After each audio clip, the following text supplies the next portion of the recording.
नमस्कार, जोहार, राधे राधे। दोस्तों, आप सभी का आपके अपने चैनल मूव ऑन स्टडी में स्वागत है।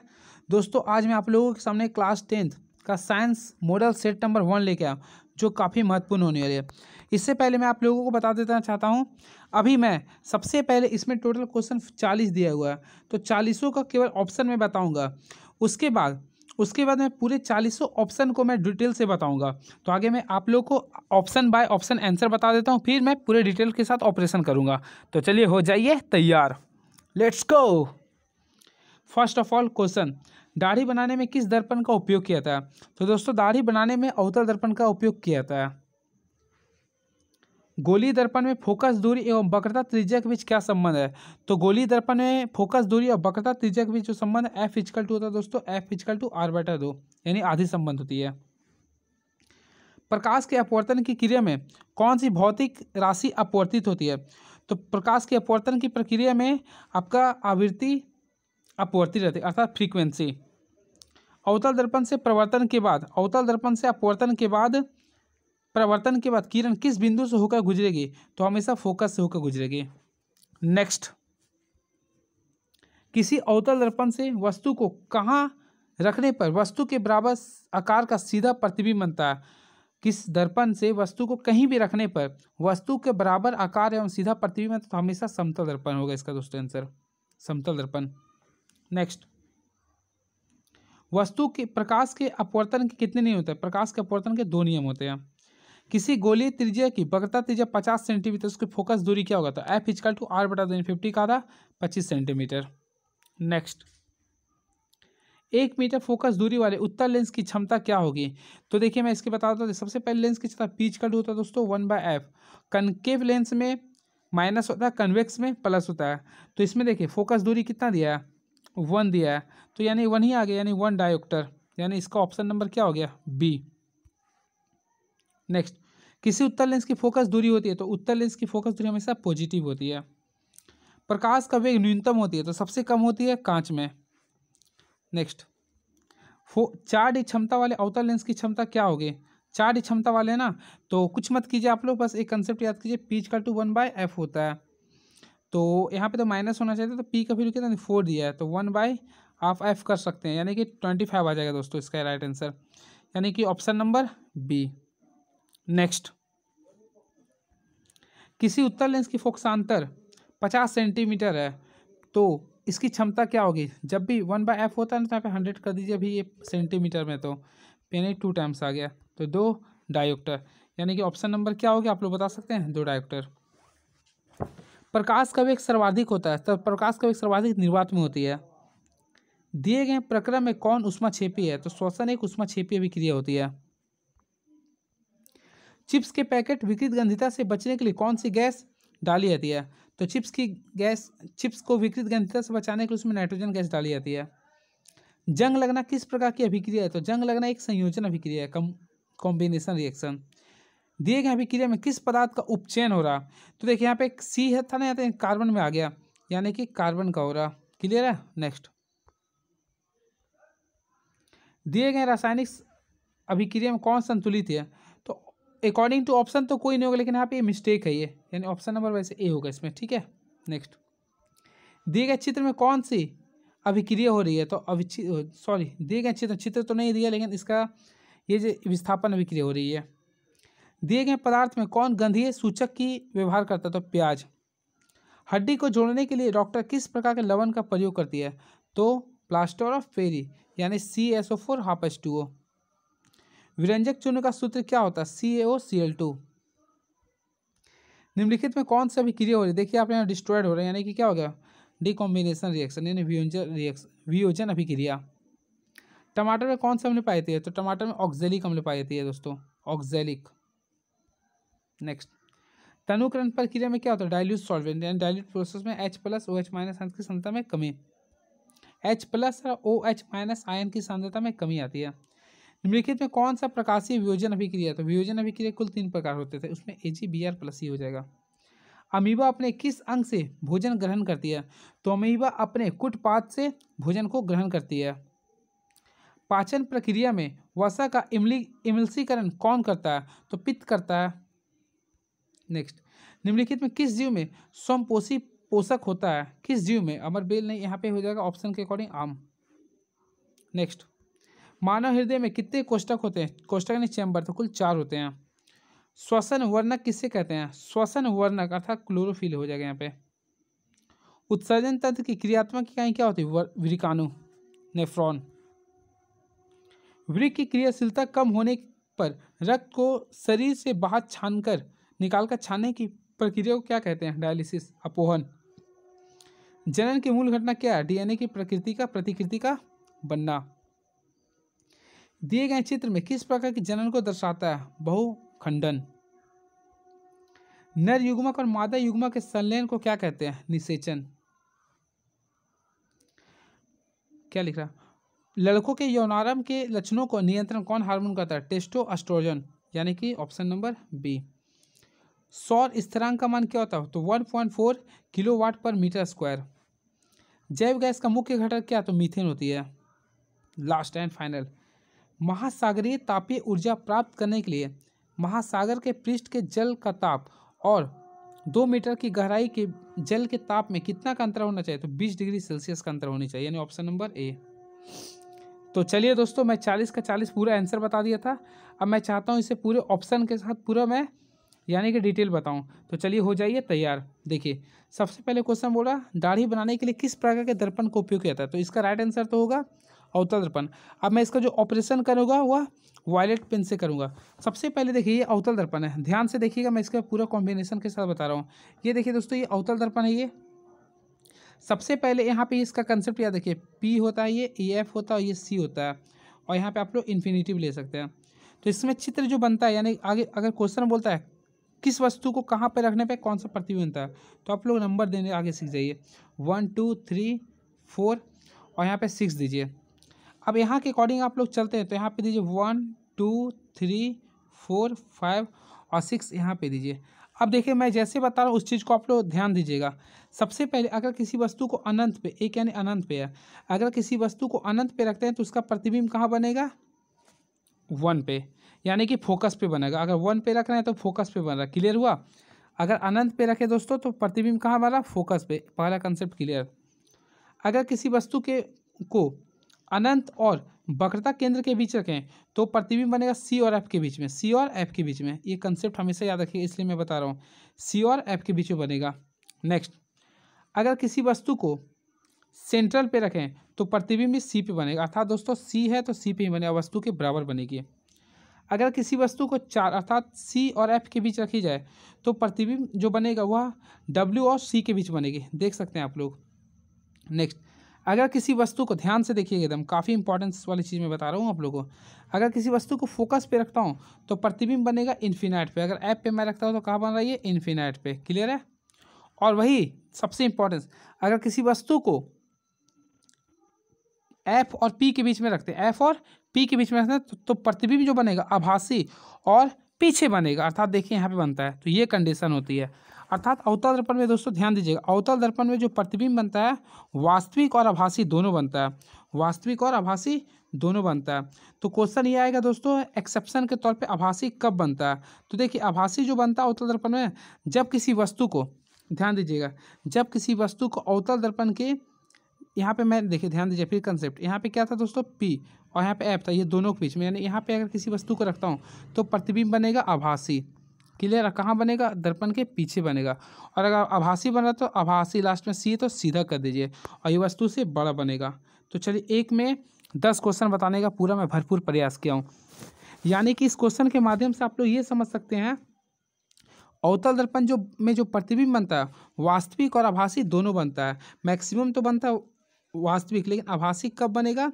जब हम इसे पी और एफ के बीच में रखते हैं। तो जब आभासी बन रहा है तो वह सीधा बनती है और उसके साथ साथ कैसा बनती है? वस्तु से बड़ा, क्लियर है? अब देखिए, उत्तल दर्पण के बारे में मैं बता देता हूँ। किसी वस्तु का जो प्रतिबिंब उत्तल दर्पण पे जो बनता है, उत्तल दर्पण में हमेशा जो बनेगा वो हमेशा के लिए आप लोग याद रखिए, उत्तल दर्पण में जो बना प्रतिबिंब होती है सबसे पहले आभासी होती है, एज वेल एज, यानी आभासी। लास्ट में क्या खत्म हो रहा है? सी, तो लास्ट में सी है तो सी से स्टार्ट करें, सीधा। अब देखिए, ऊ से उल्टा, या सॉरी उल्टा नहीं, सॉरी उल्टा बता रहा हूँ, बल्कि वस्तु से छोटा, वस्तु से छोटा ये बनता है इसमें ठीक है। उत्तल दर्पण द्वारा बना प्रतिबिंब आभासी, सीधा तथा वस्तु से छोटा बनता है। अब समतल दर्पण द्वारा बना प्रतिबिंब बोलता ना तो आभासी, सीधा, लेकिन यहाँ पे वस्तु के बराबर बनती है। ये क्वेश्चन में डिमेरिट होती है। अगर बोलता कौन सा ऐसा प्रतिबिंब है जिसमें आभासी और सीधा प्रतिबिंब हमेशा बनती है, कौन सा ऐसा दर्पण से हमेशा आभासी और सीधा प्रतिबिंब बनता है, तो समतल और उत्तल दोनों मार सकते हैं, लेकिन बराबर की बात की जाए तो हमेशा समतल होगी। क्लियर है। चलिए नेक्स्ट, गोलीय दर्पण में फोकस दूरी और वक्रता त्रिज्या के बीच क्या संबंध होती है? तो एफ इक्वल टू जो होती है दोस्तों r/2 होती है, यानी रेडियस के हाफ होती है। और अगर r पूछता ना तो इसे आप लोग 2f कर सकते हैं। क्लियर है। नेक्स्ट, प्रकाश के अपवर्तन की क्रिया में कौन सी भौतिक राशि अपवर्तित होती है? तो देखिए सबसे पहले प्रकाश के अपवर्तन जानते हैं, मीडियम दो होते हैं, एक रेयर मीडियम एक होते हैं, डेंसर मीडियम। जब भी देखिए यहाँ पे नॉर्मल होता है, ये मान लीजिए कि किरण जा रही है तो इससे सीधी जाना चाहिए था, लेकिन ये क्या होगा, अभिलंब की ओर झुक जाएगा। हम लोग पढ़े हैं। तो देखिए इसमें क्या होती है ना, सबसे पहले वेलोसिटी में तो परिवर्तन आएगा, तभी तो ये इधर हो रही है, तो यानी वेलोसिटी में परिवर्तन आ रही है। उसके साथ साथ वेवलेंथ, अगर वेलोसिटी में परिवर्तन आ रही है ना तो वेवलेंथ में ऑब्वियसली ये दोनों एक दूसरे पर डिफरेंस होते हैं, यानी ये भी आपका अपवर्तित होगी। लेकिन फ्रीक्वेंसी में कोई परिवर्तन नहीं होती, यानी रिमेन कांस्टेंट होती है। तो इसका राइट आंसर क्या होगा, फ्रीक्वेंसी। क्या होगी दोस्तों, फ्रीक्वेंसी। क्लियर है। और इसका ऐसे मात्रा क्या होता है आप लोग बता सकते हैं? आवृत्ति का ऐसे मात्रा होता है हैटर्ज। क्या होता है दोस्तों, हैटर्ज, क्योंकि हैटर्ज नामक व्यक्ति ने ही आवृत्ति के बारे में डिफिनेशन दिया था। क्लियर है। चलिए नेक्स्ट, वेग। वेग का ऐसे मात्रा क्या होता है, मीटर पर सेकेंड। तरंगदैर्ध्य का क्या होगा, मीटर। ऐसा यूनिट में मैं बता रही हूँ। नेक्स्ट, अवतल दर्पण से प्रवर्तन के बाद किरण किस बिंदु से होकर गुजरती है? तो देखिए मैं ये अवतल दर्पण है, ये अभी बताने का भी प्रयास किया था। जब भी कोई किरण, मान लीजिए W है, ये F है, ये C है, मैं अभी बताया था ये P है। जब भी कोई किरण मान लीजिए कि यहाँ पे टकराती है तो हमेशा वह F से होकर गुजरेगी, हमेशा F से गुजरेगी। तो इसका राइट आंसर क्या होगा, फोकस। क्या होगी दोस्तों, फोकस, यानी ऑप्शन नंबर बी। किसी अवतल दर्पण से वस्तु को कहीं भी रखने पर वस्तु के बराबर आकार और सीधा प्रतिबिंब बनता है। हम क्या बोले, बराबर, ध्यान दीजिए। तो बराबर जब भी आया तो समतल दर्पण, क्या होगा, समतल दर्पण। इससे पहले शुरू में ही बता दिया था मैं, ठीक है। लेकिन अगर छोटा रहता तो उत्तल मारता मैं, ठीक है। नेक्स्ट, अब याद रखिएगा जो समतल दर्पण होता है उसी का प्रयोग हम लोग घर में करते हैं चित्र में देखने में, ठीक है। अब इसमें जो प्रतिबिंब बनता है पार्श्विक उल्टा बनता है, अर्थात बायां को आप उठाइए दायां हाथ उठेगा। क्लियर है। ये होती है मिरर में देखने पर। और इसका जो लेयर जो होती है ना वह सिल्वर नाइट्रेट का होता है, यानी AgNO3 की होती है। ये भी आप लोग माइंड में याद कर सकते हैं। नेक्स्ट, प्रकाश के अपवर्तन के कितने नियम होते हैं? तो प्रकाश के अपवर्तन के 2 नियम होते हैं। प्रकाश के अपवर्तन के 2 नियम होते हैं। पहला नियम ये होता है दोस्तों, देखिए पहला ये होता है आपतित किरण, अपवर्तित किरण एवं अभिलंब तीनों एक ही तल पे होते हैं। और दूसरा जो नियम होता है उससे बोलते हैं स्नेल का नियम, यानी म्यू इक्वल टू होता है sin I by sin R। तो इसे भी हम लोग कह सकते हैं ये, ठीक है। अगर बोले स्नेल का नियम किस में आता है तो प्रकाश के अपवर्तन में आता है, ठीक है। ये भी क्वेश्चन आ सकते हैं एग्जाम में। नेक्स्ट, किसी गोलीय दर्पण की वक्रता त्रिज्या 50 सेंटीमीटर, उसकी फोकस दूरी क्या होगी? तो देखिए हम लोग पढ़ते आ रहे बचपन से, F इक्वल टू क्या होता है, R/2। तो यहाँ पे R का वैल्यू कितना है, 50 है, तो 50 को आप 2 से डिवाइड कर दीजिए, कितना आ रहा है दोस्तों, 25।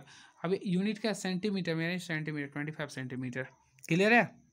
Thank you. Next, 1 metre focus दूरी वाले उत्तल लेंस की क्षमता क्या होगी? देखिए सबसे पहले उत्तल लेंस है ना, तो अगर देखिए ध्यान दीजिएगा, अगर उत्तल लेंस है तो इसकी क्षमता होगी पॉजिटिव में। क्लियर है। और अवतल है तो माइनस में होगी। तो आगे देखिए प्लस वाला तो सभी चले, ठीक है।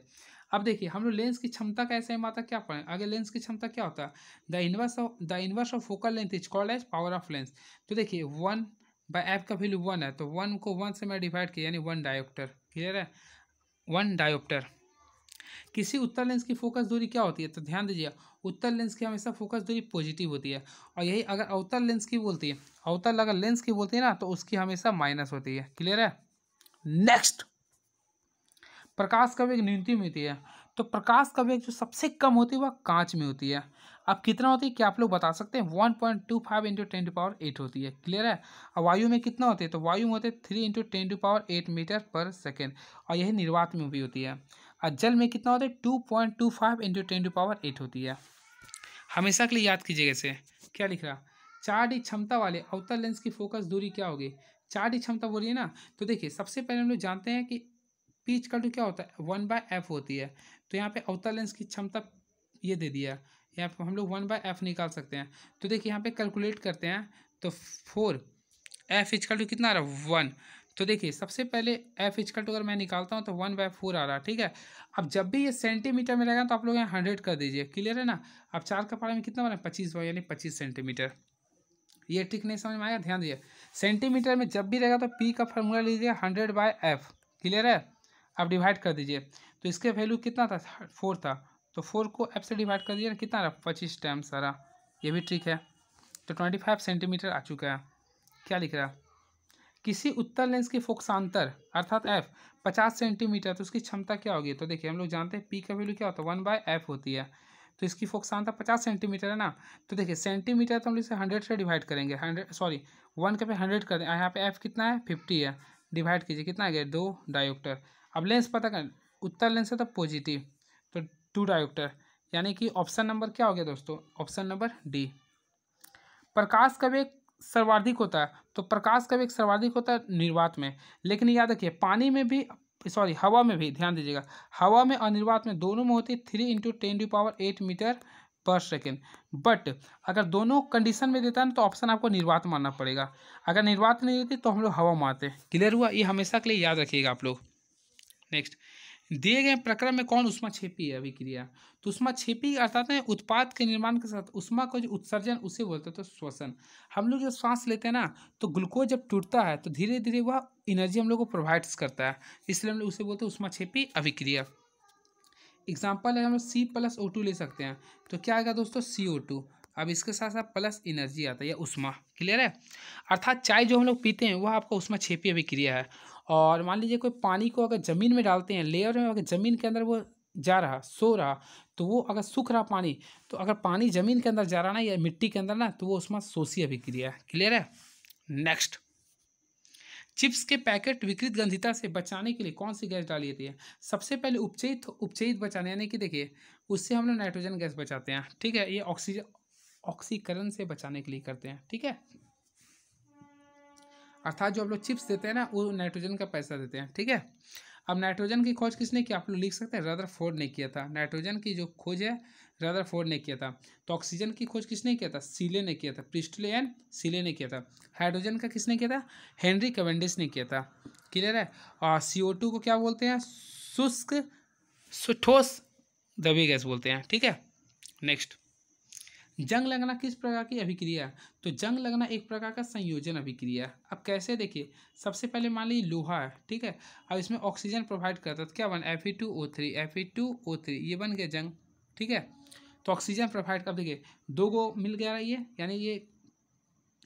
यानी कि 2 गो है ना, यानी कि 2 अभिकारक है, मिलकर एक उत्पाद बनाया, तो इसे हम लोग बोलेंगे जंग। और जंग का फार्मूला Fe2O3, इसे मैग्नेटाइट भी हम लोग कहते हैं, Fe2O3 बल्कि हेमेटाइट।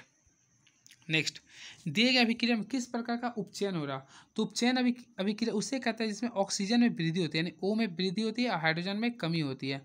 तो ध्यान दीजिए, सबसे पहले यहाँ पे कार्बन नहीं थे, लेकिन यहाँ पे हम लोग का कार्बन आ गया था, यानी कि कार्बन में हो गया, क्लियर है, कार्बन में हुआ, क्लियर है दोस्तों। और बोलता किसमें अपचयन हो रहा था, देखिए यहाँ पे जिंक में आ रहा था, क्लियर है।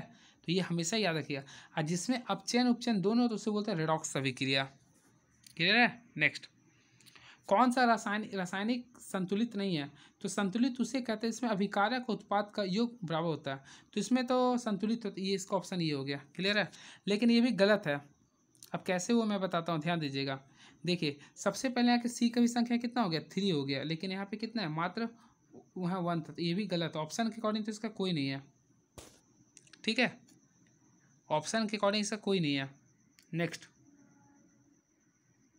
दिए गए चित्र में कौन सी अभिक्रिया हो रही है। तो चित्र तो शो नहीं कर रहा, लेकिन मैं बता रहा हूँ, देखिए अधिक अभिकारक कम अभिकारक का स्थान को उलट दे रहा, अर्थात उसका स्थान को विस्थापित करा, अर्थात विस्थापन अभिक्रिया, क्लियर है, इसलिए हम लोग बोले विस्थापन अभिक्रिया।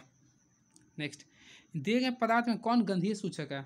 तो गंधीय सूचक जो होती है वह प्याज होती है, क्योंकि प्याज एक गंध की तरह हमें सूचना देती है, ठीक है। हड्डी को जोड़ने के लिए डॉक्टर किस प्रकार के लवण का प्रयोग करते हैं। तो हड्डी को जोड़ने के लिए डॉक्टर प्लास्टर ऑफ पेरिस का प्रयोग करते हैं, ठीक है। अब इसका प्रयोग खिलौना भी बनाने में करते हैं।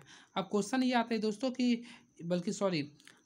ये अगर बोलेंगे कि प्लास्टर ऑफ पेरिस का निर्माण कैसे होता है, तो याद रखिए जब जिप्सम को, तो जिप्सम का सूत्र क्या होता है, CaSO4 2H2O। जब जिप्सम को जल के साथ अभिक्रिया आती है ना, तो वह 373 केल्विन पे गर्म किया जाता है। जब जिप्सम को 373 केल्विन पे गर्म किया जाता है ना, तो वह जल के अणुओं को त्याग कर प्लास्टर ऑफ पेरिस का निर्माण करती है। हमेशा के लिए याद रखिएगा इसे। और मान लीजिए अगर क्वेश्चन अगर दोस्तों आ सकता था CaOCl2 किसका फुल फॉर्म सूत्र है, तो इससे आप लोग मार सकते हैं ब्लीचिंग पाउडर का। और CaOH2 किसका होता है, कैल्शियम हाइड्रोक्साइड का। ये कैल्शियम कार्बोनेट अर्थात चौक का भी इसे कह सकते हैं। ठीक है, नेक्स्ट, विरंजक चूर्ण का सूत्र क्या होता है, अभी तो मैं बताया था क्या होगा, CaOCl2। Na2CO3 की होगा धोवन सोडा का, वाशिंग सोडा। इस चित्र में कौन सी अभिक्रिया हो रही है, तो ध्यान से देखिए यहाँ पे आप लोग देखिए ये क्या हो रहा है, 6 वोल्ट वाला बैटरी है, यानी कि डायरेक्टली यहाँ पे ये नया निर्माण हुआ, यानी कि देखिए 2 से 2 से अधिक हो रहा है ना, तो आप लोग इससे वियोजन अभिक्रिया कर सकते हैं। देखिए इसमें हाइड्रोजन भी है, जल भी है और प्लास्टिक भी है, ये सभी मिलकर एक नया उत्पाद का निर्माण कर, इसे क्या बोलें, वियोजन अभिक्रिया। नेक्स्ट, टमाटर में कौन सा अम्ल पाया जाता है, तो टमाटर में ऑक्जेलिक अम्ल पाया जाता है। ठीक है, और लैक्टिक अम्ल किसमें पाया जाता है, दही में या फिर खट्टा दूध में भी ये पाया जाता है। एसिटिक अम्ल किसमें पाया जाता है, संतरा में। और एसिटिक अम्ल किसमें पाया जाता है, सिट्रिक खट्टा वाले पदार्थ में। ठीक है, और एसिटिक अम्ल पर किसमें पाया जाता है, सिरका में। ये भी आप लोग याद कर सकते हैं। चलिए, अम्ल का स्वाद क्या होता है, खट्टा होता है, जिसका pH में 0 से लेकर 7 के बीच में होती है। तनुकरण, तो तनुकरण में क्या होता है दोस्तों, देखिए ये जो है ना H+ और OH- आयन की सांद्रता को ये कमी को दर्शाता है, डाइल्यूट कहते हैं। ठीक है, इसे हमेशा के लिए याद रखिएगा। और सांद्र रहता है ना तो अधिकता होती है वो। अब देखिए इसमें क्या दिख रहा है, प्रकाशीय वियोजन कौन है, तो प्रकाशीय वियोजन की बात करें, देखिए मान लीजिए मैं AgBr का यूज करता हूँ, तो अगर इसमें देखिए जब भी प्रकाशीय ऊर्जा अर्थात अल्ट्रा वायलेट रहेगा ना, तो ये आपका Ag+Br में टूट जाता है, इसलिए हम लोग इसे बोलेंगे प्रकाशीय वियोजन। क्लियर है। नेक्स्ट, अमीबा अपने किस अंग से प्रकाश भोजन ग्रहण करते हैं, तो अमीबा में देखिए आप लोग, अमीबा का तो सिर्फ अलग अलग होती है, तो इसमें केंद्रक का विभाजन होता है, धीरे धीरे यहाँ से कुटपात का निर्माण होती है, तो उसी से वो अपने भोजन का ग्रहण करती है। ठीक है, नेक्स्ट, पाचन प्रक्रिया में वसा का इमलीसीकरण कौन करता है, तो पाचन का प्रक्रिया यह पित्त करता है। कौन करता है दोस्तों, पित्त। अब इमल्सीकरण क्या होता है, देखिए इमल्सीकरण यानी देखिए सबसे पहले इमल्स जो होता है उसका टूट जाना, वसा किस में टूटता, फैट टूटता, फैटी एसिड में, तो ये कहाँ पे टूटता है, ये पित्त में। क्लियर है। और ग्लूकोज किस में टूटता है, अरे कार्बोहाइड्रेट किस में टूटता है, ग्लूकोज में, प्रोटीन एमिनो एसिड में। निम्नलिखित में किस जीव में स्वयंपोषी पोषण है, तो देखिए ऑप्शन के अकॉर्डिंग अगर चलेंगे तो इसमें आम होगा, ऑप्शन के अकॉर्डिंग चले, बाकी सब परजीवी है।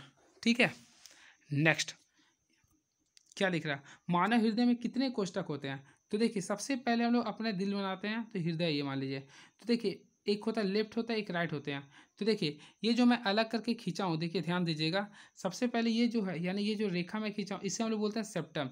सेप्टम का कार्य क्या होता है दोस्तों, ये O2 और CO2 जो ब्लड होता है, एक जो प्योर ब्लड होता है और एक इम्प्योर, ये दोनों को अलग करती है। तो इसमें कोष्ठक के लिए 1 2 3 4 यानी कुल 4 होती है। ऊपर वाला को बोलते हैं अलिंद, नीचे वाला को बोलते हैं नीलय, बायां अलिंद, दायां अलिंद कर सकते हैं आप लोग इसी प्रकार। श्वसन वर्णक किसे कहते हैं, तो श्वसन वर्णक हमेशा क्लोरोफिल को कहते हैं।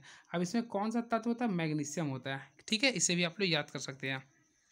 और हीमोग्लोबिन में आप जानते हैं हीमोग्लोबिन का अपना जो रंग होता है वह बैगनी होता है। कैसा होता है दोस्तों, बैगनी, लेकिन आरबीसी की वजह से इसका रंग क्या होता है, रेड। क्लियर है। अश्वेत रक्त का इसे WBC कहते हैं, ल्यूकोसाइट्स, ऐसे बोलते हैं थ्रोम्बोसाइट्स। प्लेटलेट्स को बोलते हैं रुधिराणु भी बोलते हैं। ठीक है, नेक्स्ट, उत्सर्जन तंत्र की क्रियात्मक इकाई क्या होती है, तो the unit of excretory system is called व्रिकाणु, जिससे हम लोग बोलते हैं नेफ्रॉन भी कहते हैं। और बहुत सारे लाखों करोड़ों नेफ्रॉन से मिलकर ही हम लोग का किडनी निर्माण होता है। ठीक है, इसे भी आप लोग हमेशा के लिए याद कर सकते हैं।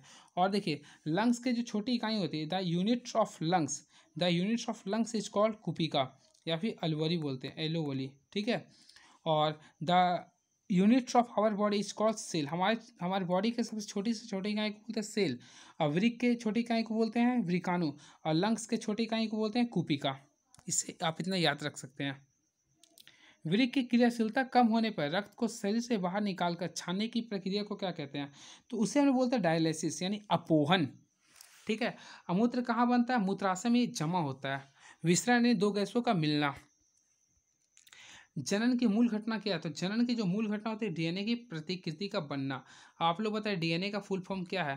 तो डीऑक्सीराइबो न्यूक्लिक एसिड। ठीक है, देखिए इस टाइप से ये होती है। अब इस टाइप से ये कर दिए ATCG आप लोग कर सकते हैं। ए डबल बॉन्ड टी होती है और सी ट्रिपल बॉन्ड होती है जी। इससे adenosine, thymine, cytosine, guanine. Cytosine और ग्वानिन ट्रिपल बॉन्ड से जुड़े होते हैं और एडोमिन और थायमिन डबल बॉन्ड से जुड़े होते हैं डीएनए में। डबल हेलिक्स होता है स्ट्रक्चर। वाटसन एंड क्रिक ने दिया था 1968 में। ठीक है, दिए गए चित्र में किस प्रकार का जनन दर्शा रहा? तो ये होगा बहुविखंडन। बहुखंडन, क्योंकि देखिए सबसे पहले एक होता है द्विखंडन। तो देखिए अमीबा जो बनता है, अमीबा जो बनता है वो देखिए अगर अमीबा का रहता, ध्यान दीजिएगा मैं एग्जाम्पल बता रहा हूँ पूरे के पूरे। तो देखिए अगर अमीबा बोलता, देखिए बहुखंडन, इसे हम लोग बोलते हैं मलेरिया परजीवी। ये जो एग्जाम्पल है ना दोस्तों, यह मलेरिया परजीवी का है। ये मलेरिया परजीवी बहुत सारे होते हैं ये। ठीक है, और इसमें बहुत सारे तल आ रहे हैं। देखिए बहुत सारे तल आ रहे हैं। और द्विखंडन की अगर बात करते हैं, द्विखंडन के अगर एग्जाम्पल आता है तो अमीबा याद कर लीजिएगा। द्विखंडन में अमीबा याद कर लीजिएगा हमेशा के लिए। ठीक है, और मुकुलन बोलेगा तो हाइड्रा याद कर सकते हैं, हाइड्रा। ठीक है, विखंडन में भी आप लोग इसी को याद कर सकते हैं, यानी कि मलेरिया परजीवी को। और अगर पुनरुत्थान बोलते हैं ना तो प्लेनेरिया, प्लेनेरिया याद कर सकते हैं। ठीक है, नेक्स्ट, और ये सभी एक अलैंगिक जनन की एक विधि है। कायिक प्रवर्धन भी होती है, ब्रायोफिल्म का पौधा। नर युग्मक तथा मादा युग्मक के संलयन को क्या कहते हैं? तो नर युग्मक और मादा युग्मक के संलयन को निषेचन कहते हैं। क्या कहते हैं दोस्तों? निषेचन। अगर ये बोले निषेचन की प्रक्रिया कहाँ होती है, तो देखिए ये जो होती है यानी दो अंडाणु होती है, ये इस हिसाब से जो होती है यानी इस बीच में होती है, तो इसे हम लोग बोलते हैं डिम्ब वाहिनी, फैलोपियन ट्यूब में होती है। और जो जिससे माँ के जो पोषण जो मिलती है गर्भ में किसी बच्चा को, तो उससे हम लोग बोलते हैं प्लेसेंटा अर्थात अपरा। ठीक है, इसे हमेशा आप लोग याद रखिएगा।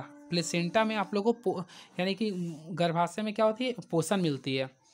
और फैलोपियन ट्यूब में संलयन होती है जिससे निषेचन का कार्य होती है। ठीक है, और क्या इसमें, और ये बस इतना इसमें याद रखिए। और क्या, गर्भाशय में बच्चे रहते हैं, पेट में नहीं, गर्भाशय में होती है।